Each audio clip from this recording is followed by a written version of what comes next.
FPL's new game mode, the Fantasy Challenge, has officially launched. In today's video, we're going to take you through it. We're going to talk about the differences to the usual FPL game mode, what it's going to mean potentially for us, what you should be doing with your team going into this week, and finally, my draft, my team for Game Week 30 Fantasy Challenge.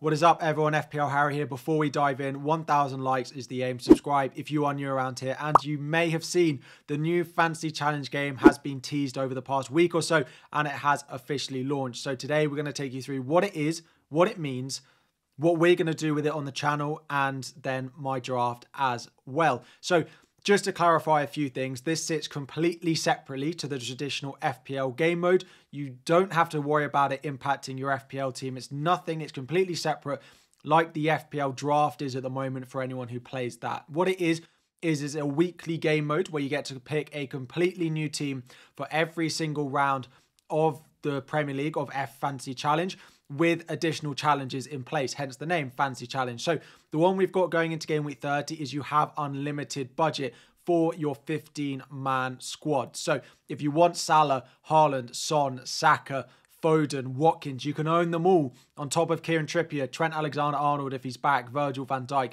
You can own the lot. There is no budget in place. We know future ones coming over the next couple of weeks as well. We have double points for all the forwards you have that week in Game Week 31. So if you captain a forward, you score 4 times their original score because your captain scores double and all forwards score double. So that would be 4 times the amount of points that your player is originally scoring. You also allowed 5 players per team compared to the original 3 that we used to in FPL. So you can target fixtures even more. If you have, for example, this week, Liverpool at home to Brighton, if you wanted Chelsea at home to Burnley, you could go and pick 4 or 5 players from that team and really double down rather than just using the original 3 that we have at the moment. The other thing that makes it quite fun is there's no overall rank. At the end of the season, however well you've done, no one will be able to tell, no one will be able to know. There are weekly mini leagues that I will set up. There is a link in the description. I'm recording this earlier. I haven't completely set up my link, but by the time this is uploaded, it will be set up. So check the pinned comment and the description.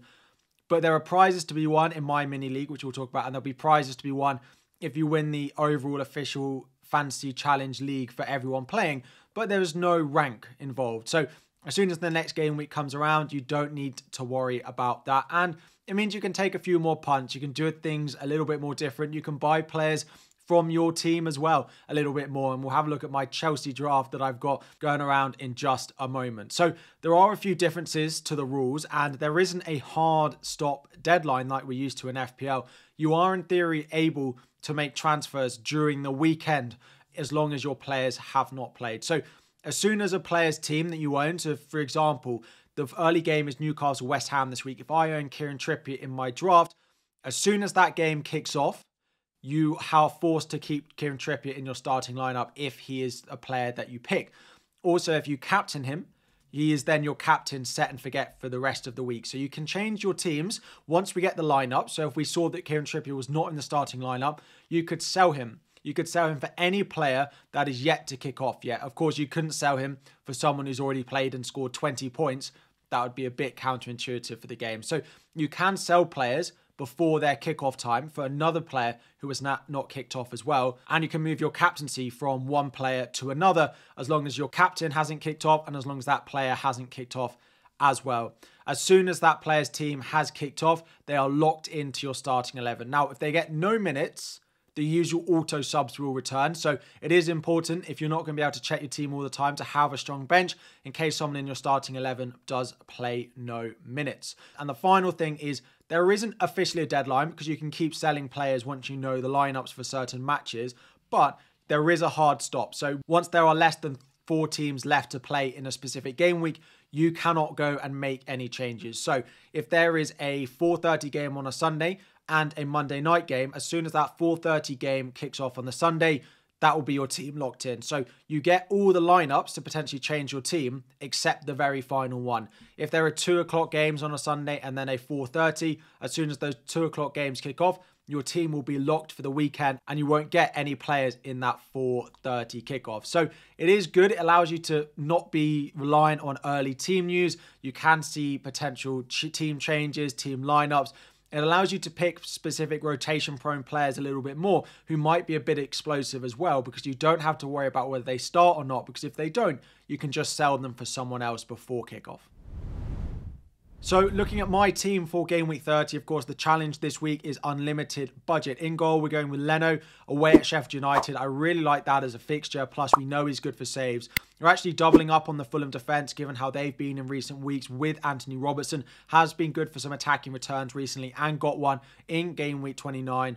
When we wish we'd owned him against Spurs in the blank game week. I have gone with Gusto. He's probably going to be quite highly owned, but we've gone with Robertson at Liverpool. Now, I've got Trippier and Porro on my bench, but I think I'm going to go with Robertson. If he doesn't start and Connor Bradley does, of course, I could potentially make that transfer once we get the lineup for Liverpool. Into midfield, Son is in there. It is a great home fixture against Luton. If we hear that Richarlison is going to start and play up front, I may well swap Son and go with Richarlison if he's going to play striker. Douglas Luiz looks like a really nice option at home to Wolves. We know what his home record is like.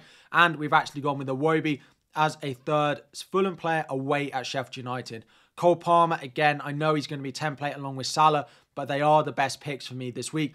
And Mo Salah is going to get that Kamsi armband as well. Up front, I've gone with Watkins because I think it is a great fixture. And then I've gone with Jackson. Now, Darwin is my third forward. I haven't completely decided if I'll go Watkins or Darwin.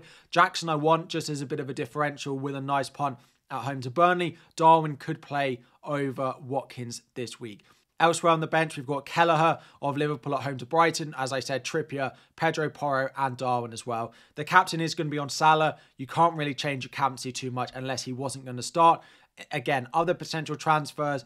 If Robertson's not going to start, I'll probably go Connor Bradley. If, for example, Gusto doesn't start, I might go to Chilwell if he is. Jackson as well. Looking at a few other players. So those are the differentials that I quite like for my team. Martinez and Moreno. One of the things is trying to pick those rotation-prone players who can be really explosive. And that left-back spot at Villa in Moreno and Luca Dean could be a really nice way to get some explosive returns once we know which of them's going to start. Similarly, in Chelsea's midfield, I've gone Cole Palmer, but someone like Mudryk, if he gets a start, could be a nice punt for this format. Gibbs White, again, a nice fixture at home. Muniz away at Sheffield United. I've got quite a few players. Is he actually a better player than going with Iwobi? Player 3-4-3 in my team rather than 3-5-2 we've got at the moment. And another forward we could potentially consider is Rasmus Højlund of Manchester United.